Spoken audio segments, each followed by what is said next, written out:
Without further ado, it is my honor and pleasure to introduce our speakers and community leaders for today's talk. First, we have Gary Pak, who is a professor emeritus of English at UH Manoa. He's a member of the Center for Korean Studies at UH Manoa.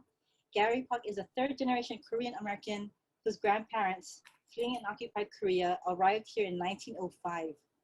Besides being published in numerous anthologies, magazines, and literary journals, he is the author of The Watcher of Waipuna and Other Stories, A Rice Paper Airplane, Children of a Fireland, and Language of the Geckos and Other Stories, and Brothers Under a Same Sky. He is also the director and co-producer of Huli, a documentary on Kokua Hawaiʻi and the beginning of the revolutionary movement in contemporary Hawaii. Wow, that was a mouthful. Thank you, Gary. Sorry. I also read your book, A Rice Paper Airplane. Thank you to Dr. Amy Nishimura, who's on the call, that got to share that with us. We learned it in our class, and I have not forgotten it. So thank you for that amazing book. Next, we have Daviana Maikai Mcgregor. Daviana is a historian of Hawaii and the Pacific. She's a founding member of the Ethnic Studies Department at the University of Hawaii, Manoa. Her PhD in Hawaiian and Pacific history was completed at the University of Hawaii in Manoa in 1989. Her ongoing research endeavors to document the persistence of traditional Hawaiian culture, customs, beliefs, and practices in rural Hawaiian communities, including the island of Molokai, the district of Puna and Ka'u on Hawaii, and Kenai, Nui on Maui, and Waihole Waikane on Oahu. This work is featured in her 2007 UH Press book, Kua'aina, Living Hawaiian Culture. Thank you, Daviana. And next is our last speaker is Maikai Mizukami. He was born and raised on the island of Kauai. Maikai Mizukami is the Associate Director at the Center for Oral History in the Department of Ethnic Studies at the University of Hawaii at Manoa. He is also a PhD student in the Department of Second Language Studies, where his research focuses on rapport building and the intersection of narratives and identity. Wow, we've got an amazing panel of speakers this afternoon. So now I will turn it over to Gary, who will be presenting on Kalama Valley at Kokua Hawaiʻi, the beginning of the revolutionary movement in Hawaii. Thank you so much, Gary. The floor is all yours. Thank you so much for the introduction, but also for HCH for doing this. And I know it's going to be ongoing and stuff like that. And just looking at the people here, wow, right on. And then you're going to be posting this. So I have 15 minutes, so I got to do it really quick. I have a lot of notes. I broke down my talk to like the background of the Kalama Valley 2020 project, oral history project. And then I also wanted to get some historical background. I mean, I know most people know all this stuff, so I'm going to go real quickly through. And then the whole idea of just some historical things about the Kalama Valley struggle. And I want to, end with the thing of the significance of the Kalama Valley struggle for that time and for today too, that kind of thing. So let me just start from the background. February 2018, I was at a luncheon party, at a friend's place, and Larry Kamakavivaoli was there, and he was the chair of the Kokua Hawaiʻi Kalama Valley thing. He was one of the leaders. And he said, no, we were talking, he says, we gotta tell this story from the point of view of the activists themselves, because for one thing, most of the story being told, and story, I was an academic too, but it's been told by academics, and it's like secondary and tertiary kind of considerations. But we got to get the history from the activists themselves. And so from that February 2018, we started meeting. We had a small group. It was Larry, of course. He was the spearhead, Then Gwen Kim, Gary Kubota, myself, my wife Merle Pak, and then Claire Shimabukuro, and one or two people, but they kind of dropped out. But we were the core, and we kept them. And we decided one of the things is we wanted to do some programs because May 11th, 1971 was going to be the 50th anniversary of the third arrest that Rick Catania, he's kitty corner from me right now, in this thing. You know, he was there. He was arrested. You know, he was one of the guys who went, "Ugh." And so we decided we had Kokua, you know, idea of that, of getting a fundraiser, getting out to reach out to the people.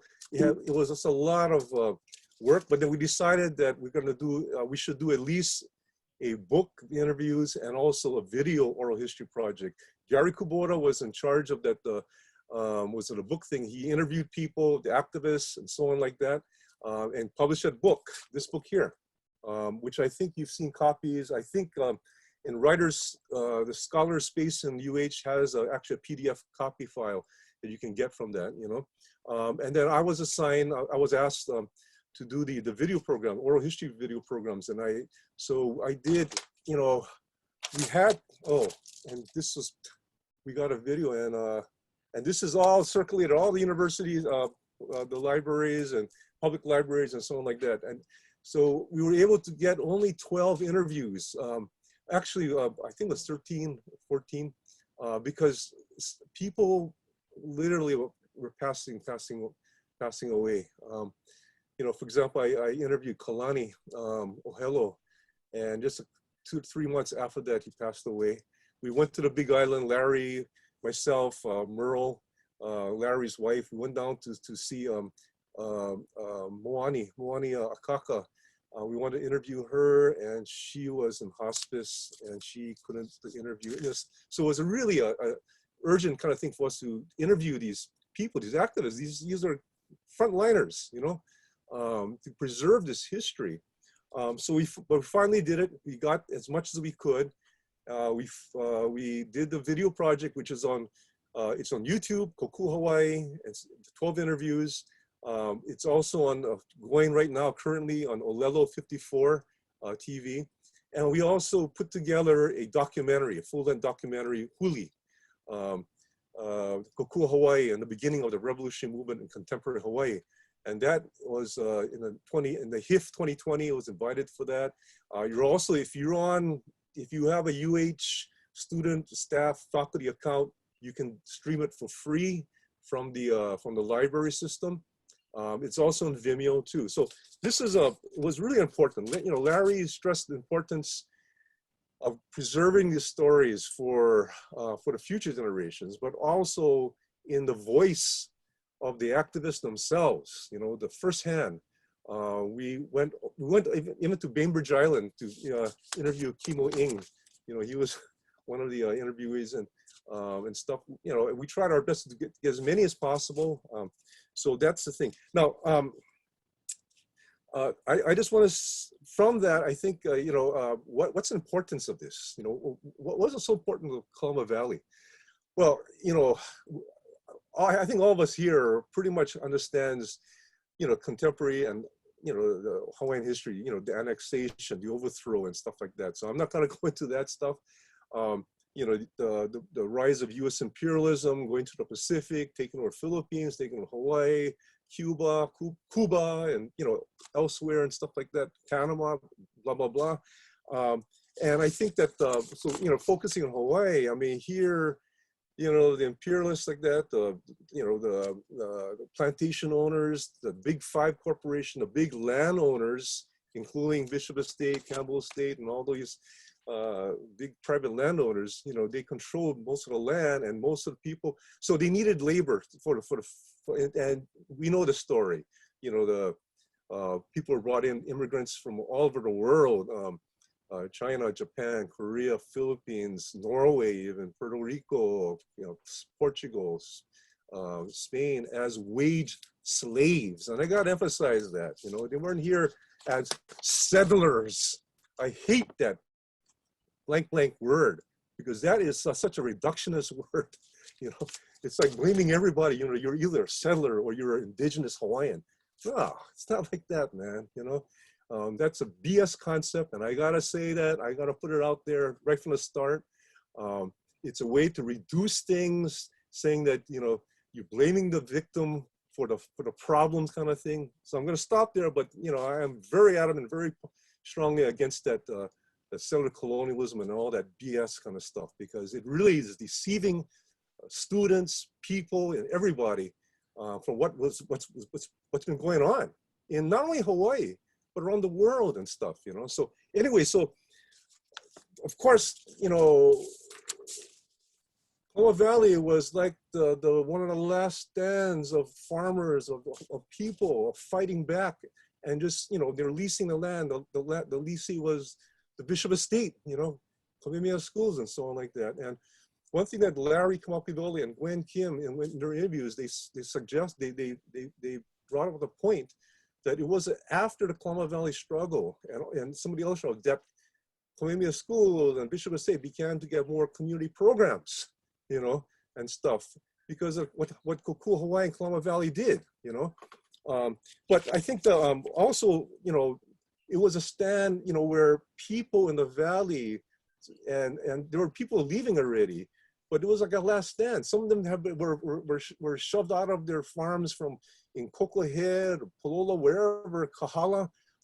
There's a road called Farmers Road in Kahala, where all the billion-dollar mansions are. But those were farms. My grandfather was a farmer there. He was a farmer on Farmers Road and stuff. So, and he got kicked out, as well as other people like Damon Track, you know, people like for example, Ray Katanya's family got kicked out of there, and so did Dwight Yoshimoto's family, another Kokua Hawaiʻi member and stuff. But Kalama Valley was that this is enough, and the residents alone couldn't fight it. They had to get what's called outside agitators, you know. People were coming, you know, students, whatever you want to call them. I put them in quotes. And I'm proud to say that, you know, outside agitators, that's great, but they united with the community. And that was one of the first times that happened.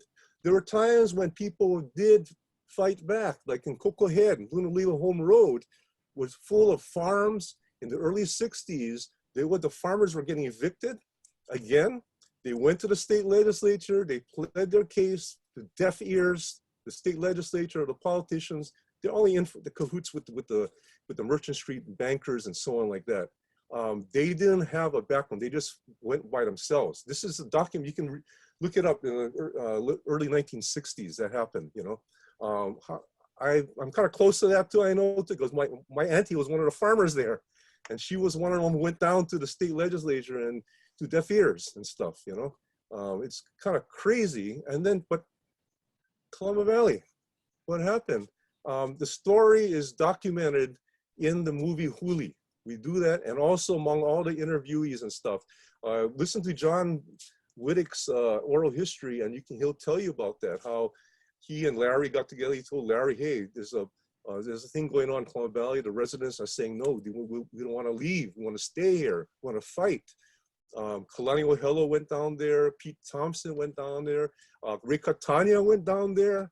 These are early frontline battlers, you know, and soon to be revolutionaries. Sorry, but you know, they took a stand with the residents. There were 3 arrests. The first arrest, I forget June 2nd, 1970. 3 people was Lori Hoyashi, or Treshik now. John Wittick and Linton Park. And then on July 9th, 1970, there were 70 arrests. And then May 11th, 1971, there were 32 arrests. Now, 32 was a small portion. There was like hundreds, at times there were hundreds. Claire Shimabukuro talks about being there, and hundreds of people camping out in the valley and as occupation and stuff. And, we had other occupations too, like Waihole Wakani was occupied the thing, and we, you know, people won that battle, you know. Some of us who were there, we just experienced it. It was a tremendous victory, you know. So anyway, I think the no important thing, and am I going over?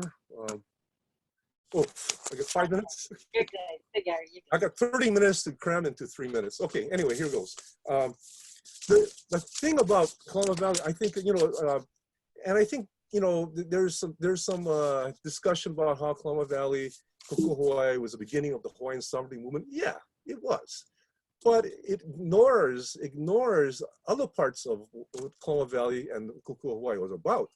It was basically, it was a lot of working class people there, and it was not only so-called non-Hawaiians were working, Hawaiians and all ethnic groups. It was a multinational, I'm quoting what Rick Catania said, it was a multinational struggle, okay? And not only that, it united with international things and it continued to go on. It was influenced, of course, what was happening at the time. The Black Panthers, the Young Lords, the AIM movement, the American Indian movement, EWARQN, that was an Asian American group that was based in New York, also in San Francisco. There was so much things were going on, and Kokua Hawaiʻi was part of was a part of it, you know. Larry Kamakavivoli, he talks about when he was at Berkeley, when he was going to divinity school, he met Bobby Seale. And Bobby Seale says, bro, told him, you know, not brah, bro, Larry, you go back home and you fight for your people who are just as oppressed as everybody else is over here, you know. And it was a kind of thing where people came back. And then not only that, I mean, I gotta say, and I gotta emphasize the sense of internationalism that a lot of people coming out from the, you know, from Kokua, and they went to other struggles and stuff like that. People went, for example, to the PRC, the People's Republic of China, as to try to learn from them, to support them, to Cuba with the Vincent Ramos Brigade, to, you know, in support. I mean, this was earth-shattering in a lot of ways. And not to say that there was no struggle in Hawaii. You know, in the 40s and 50s, the old Communist Party, CPUSA, they were involved in a lot of working struggles and stuff. You know, a lot of workers on the plantation were striking. The Filipino workers, Japanese workers in Kauai and elsewhere. The Hilo Massacre, I believe it was 1930 something, I forget the date. Harry Kamoku was the head organizer of that. He was an ILW, or a business organizer. He was a guy who went away in the merchant marine. He traveled around the world. He came back with a really big, huge vision. And he joined these things to fighting for working people of all nationalities and stuff like that, you know. So I gotta emphasize that. I gotta emphasize that this, it was and then of course the 50s with the House of Un-American, you know, Un-American activities. And then there was a Smith Act and all those things that really set back a lot of the movement in a lot of ways. So 1971, when Kalama Valley, there was an eruption there led by a multinational group of people uniting with all these farmers, all multinationals, a lot of all different ethnic groups. At the time was very small because you know, the group, there were like 100-something families over there, and then by the time things started going, there was only a handful of families, but they were the, you know, they stood their base, you know, and stuff. Yeah, I want to emphasize again that whole thing of internationalism. That, you know, again, there's a common story that the Hawaiian sovereignty movement started from, and that's true. That's true. That's important. That's important. But at the same time, it was more of an international thing, and it was a multinational kind of thing. It was a working class. People studied. Ask Ray, you know, he was studying these outrageous outlaw books, you know, the Communist Manifesto, Imperialism by Lenin, blah, blah, blah, you know. These things were, you know, it fueled the imagination, the vision of what we can actually do, how we can actually, and the question is, if you really want to change things that are now here, everywhere, elsewhere, you got to study these things. You got to study, and you got to do concrete analysis. Don't hold yourself up in a academic chair and write your books and spin these theories about, you know, colonial settlerism and all that stuff that's going to deceive more students. You know, go out in our community, organize, study these things. There's been things done already, you know, and you got to go out there and do this. And as Frantz Fanon said, you know, no matter what, nationalism, revolution, progressive, whatever kind of nationalism is a dead-end street. He specifically said that, and he was very, you know, very sharp in his analysis what was going on, like in Africa, and Algeria, and Egypt, and stuff like that. And that's true. That's not only for Africa, it's for everywhere, including in Hawaii too. And I think I'm going over 1 minute. Is that okay? Do I get fined? You're good. Thank you, Gary. I'm sorry, I'm a traitor. You're right on time. Oh, I heard something like, I'm a traitor. I'm a traitor. But she said something about the trailer. Right? Trailer. Yes, we're going to show the trailer.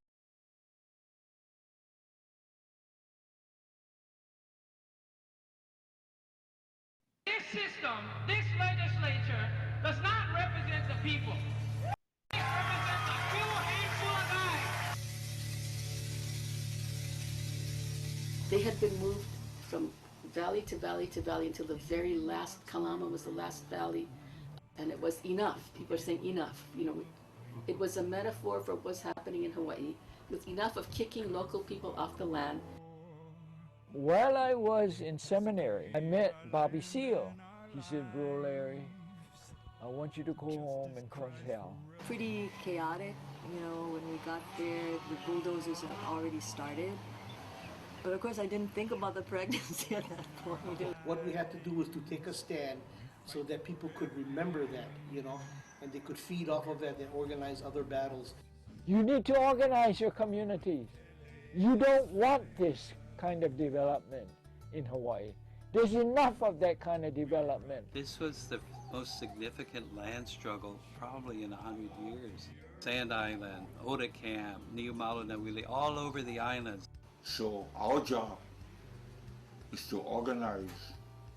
Our job is to steer, help to steer the right one out towards independence. From the very beginning, Kalama Valley was a multinational struggle. Same thing with Waiʻole Waikane. It was organized on that basis. We even were told that we couldn't fight against the military might of the United States, but we were willing. We were willing. There's limited land in Hawaii. Don't let them develop it all. Kalama Valley was a moral position. I knew, and a lot of people knew at that time, whatever was happening was wrong. Not a bunch of radicals, not a bunch of mainlanders, but leaders. And we came back, we became good and industrious revolutionary men and women. We were willing to die. We were willing to die for what we believed. Way beyond Hawaii, way beyond the shores of Sandy Beach to protect our aina. This is only the beginning. We have only begun to fight now.